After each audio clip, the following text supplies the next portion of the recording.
Hello, my name is Dermot O'Shea. I'm in the School of Irish, Celtic Studies and Folklore, and for many years I've taught courses on Irish place names and personal names, and I've also spoken about these topics in Irish Studies courses and indeed in lectures for the general public in the National Library on behalf of the university. I'm going to be talking today about some things to do with place names. Individual place names are often matters of interest because somebody is curious about the origin of the name of the place where they live, especially if it's an Irish name which is now used in an English form, or perhaps a community wants to put up some kind of slab or sign saying this is whatever the name of the area is. Individual place names can also, of course, be objects of controversy. Just think of Derry and Londonderry, or the controversy a few years ago about the name of Dingle Danganny in County Kerry. But what I want to talk to you about is something else, because those are individual names, because on a wider span, across a territory or a country, place names can show very interesting patterns which relate to history and to geography, or to both. And I want to start off with some very interesting patterns in Irish place names relating to one aspect of history, namely the arrival of Christianity in Ireland about 1500 years ago and the establishment of Christianity over the following few centuries. And I'm going to show you some, using the document camera, show you some pages from a marvellous book called The Atlas of Irish Place Names by Patrick J. O'Connor. Actually, the information, the maps of the same kind, which you'll see in a moment, can also be seen on under the heading, I think, of resources on the website loganim.ie of the Place Names Office. But I must say that I think that the place names, as they're printed in ink on the page, come out rather better for our present purposes than the ones which are on the website, and I'm going to use those. Let's begin with, by the way, the elements which I'd be using, which I'd be talking about, are the first element of place names. Very often, an awful lot of Irish place names have two parts. So, for instance, we're talking one about Kildare, Kildare. The Kiel is what we call a generic. That's the whole lot of those. It relates to a whole class of names, and then the Dara bit is specific. So it's the Church of the Oakwood. So I'll be talking about generics. And let's go first to this one, word Dalmach. So let me just get this now. Let's see if the map there is. Yeah, that's pretty okay, I think. I'm going to just maneuver myself towards it. The word Dalmach is a name for the church. It's the earliest name for a church building rather than the church as an institution in Ireland. It comes from a Latin word Dominicum, which means the house of the Lord's house. A similar expression gave rise to the word Dalmach, meaning Sunday, the Lord's day, same idea. Its distribution is shown here on this map from the Atlas of Irish Place Names. The big circles are parishes whose Irish name begins with Dalmach, and then the small dots prefix, those would be townland names and so on. There are a few of those names in Dublin, by the way. There's Dalmach Brook, quite close to us here, Donnybrook, and Dalmach Bath up in the north of Dublin, Donabate. So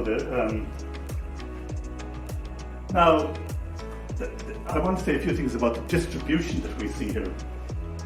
This is an example of a clustered distribution. This element is not spread evenly throughout the country. It occurs in clumps, right? There's one there, there's one there, there's one up here, there's one down there. So there are a number of clumps, and there's large parts of the country which just don't get this at all. But it's the distribution of these clumps and the location of these clumps or clusters is very, very telling. Because if you look at where they are, this one here, there's one around what we recognise now as counties Dublin and Meath, which of course didn't exist as counties when Christianity arrived say around 1500 years ago, say around 8500 when the Christian church was beginning to get established here. Those counties didn't exist. But the real reference point for these names is that here is the mouth of the Liffey, and there is the mouth of the Boyne. And up here you have another cluster, of course, close to the Lagan and Carlingford Lough. Down here, Cork Harbour, some near Wexford Harbour. These harbours and river mouths and estuaries, they have always been entry points into the country for new cultures, for new inhabitants. And Christianity, when it arrived, was a new culture. It arrived clearly in the same entry points, these river mouths, as previous cultures. After all, up there you have Newgrange and so on, the Neolithic monuments. That's a long time back before this.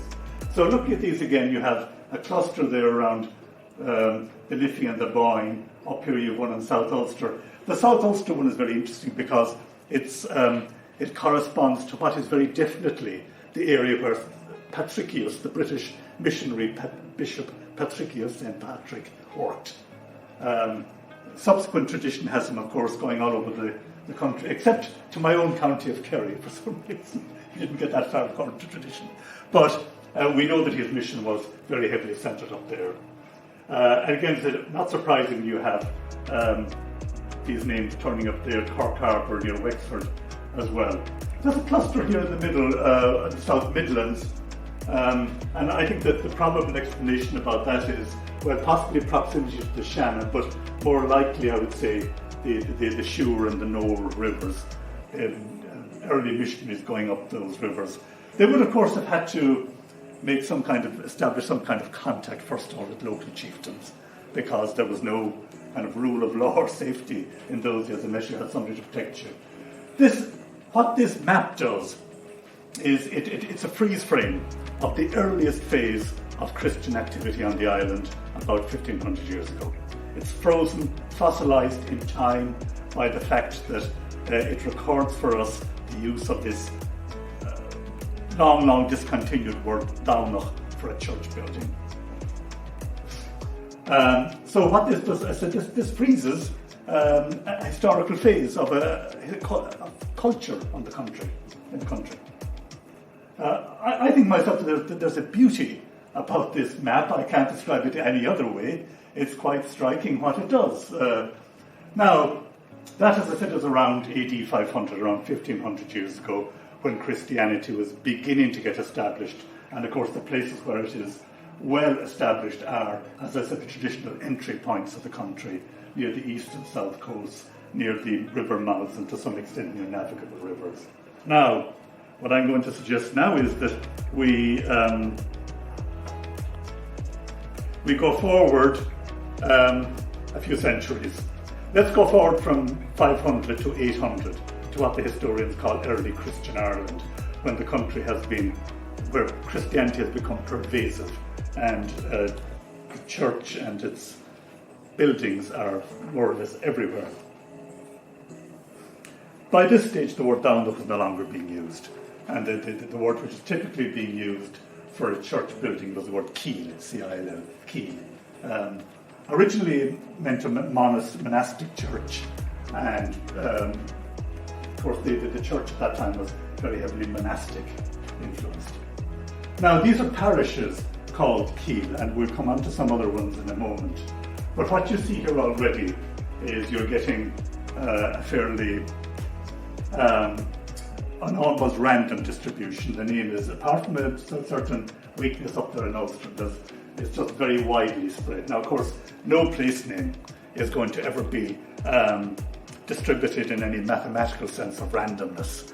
There will be certain clusters and bumps here and there, but it's all over the country. This is pervasive Christianity about 1200 years ago.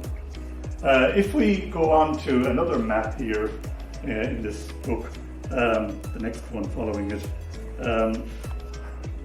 we have townlands which are called Keil. Now there is, this comes across better of course in many respects. There is a bit of a problem about this map because we can't be certain that all of these are Keele, a church. The Irish word Keele, C-O-I-L-L, wood, was also anglicised as K-I-L-L. We're not always absolutely certain whether a particular English name with Kill is originally church or wood. Of course, in the case of parish names, we know that parishes aren't going to be called after wood. They're going to be called after the church of some saint. But this, in a way, this is rather, it's a more striking image. And let's just pretend for a moment that there is no issue with any of these.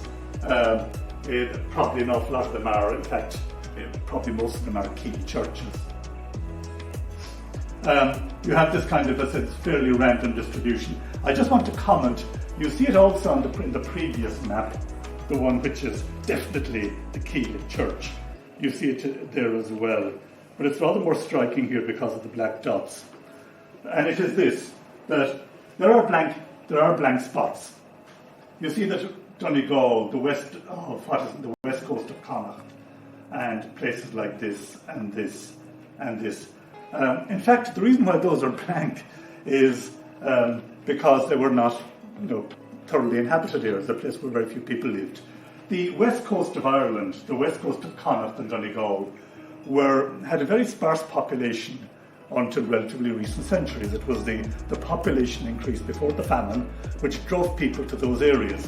But historically, in earlier times, the west coast of Ireland was not heavily populated, with two exceptions: the Burren, still an area of very rich archaeological heritage going way back, and also the Kerry Peninsulas. So along here, and really you're talking about the southwest, where it's just that bit less windy and weather probably a little bit better and better land at that time, and that's the reason for that. Also, the Wicklow there, you'd have the wooded hills of Wicklow and the Mourne Mountains, the McGillicuddy's Reeks and Kerry, and some other places where Sperrins and so on. In earlier times, hills and mountains, when they were heavily forested, were simply not places you went unless you were trying to get away from somebody or hide, get away from your enemies or something. But they were full of bandits and people you didn't want anything to do with. So that's the explanation for that. But apart from that, we have at this stage very widespread distribution of church buildings throughout the country. This is pervasive Christianity. We've gone from 500 to 300 years ago, this big cluster. Now look at this one here.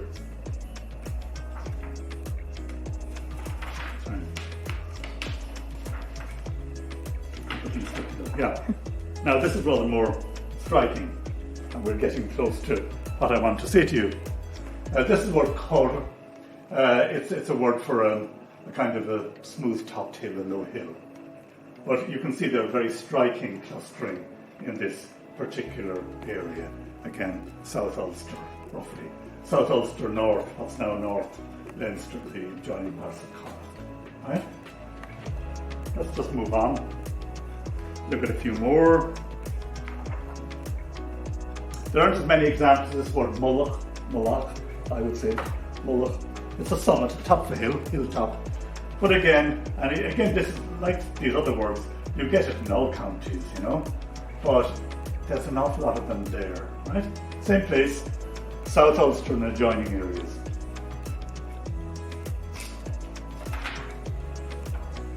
The word Tullach is, Tullachmore is Tullamore, the big hill. It's one of the various words in Irish for a hill. And again, look at the same area, right? So a whole lot of them around that particular area there. Now, maybe we should get to the point. I could show you some more. But look at this one, Drin.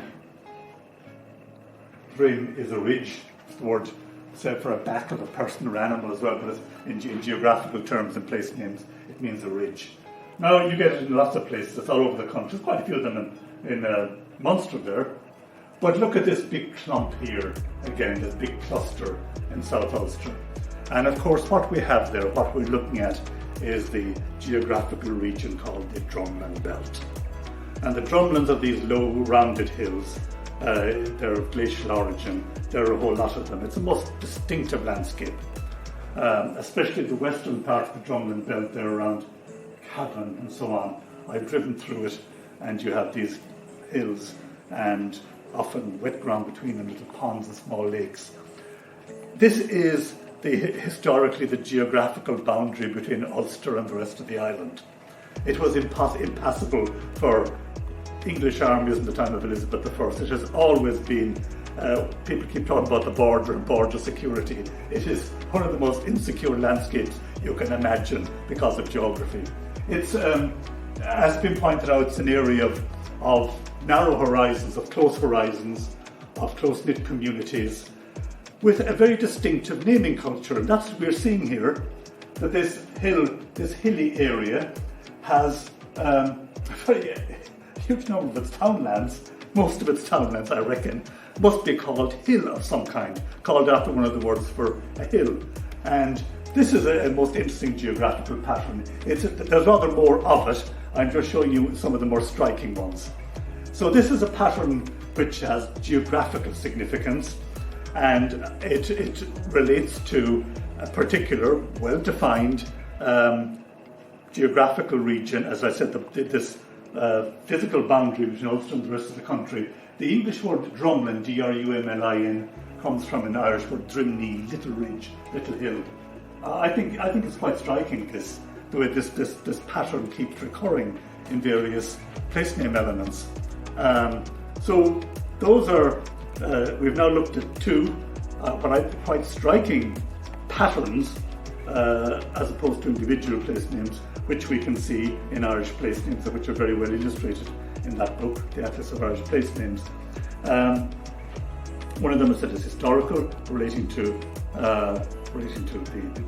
the arrival and establishment of Christianity in the island, and the other is geographical, whereby a geographically, topographically distinct landscape has attracted its own place name culture, as it were, where just about everything is named after small hills.